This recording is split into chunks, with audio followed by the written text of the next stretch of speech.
पवित्र अक्षय तृतीया अवसर में ओडिशा प्रदेश कांग्रेस अखिमुठी अनुकूल करिछि। प्रदेश कांग्रेस कमिटी सभापति भक्त चरण दास मुख्य अतिथि भाव जोगदे पारंपरिक रीति क्षेत्र भूमि पूजा करने सह अखिमुठी अनुकूलर शुभारंभ करथिले।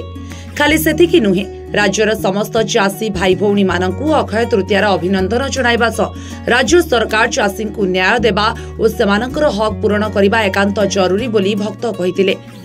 सरकार चाषी मानकु आवश्यक परिमाणर उन्नत मानर बिहन सठिक समय जोगाई देबाकु से दाबी करिसेंति। कृषक हेले अन्नदाता। राज्य जनसंख्यार 70% रु ऊर्ध्व एही वर्गर लोकंकर सामग्रिक विकास नहेले राज्यर प्रगति संभवपर नुहे।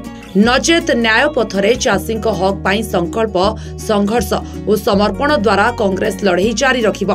तेबे अखिमुठी अनुकूल करने समय पूर्वतन पीसी सभापति निरंजन पट्टनायक, कांग्रेस विधायक दलर नेता रामचंद्र काडामक समेत आहुरी वरिष्ठ नेता उपस्थित थिले।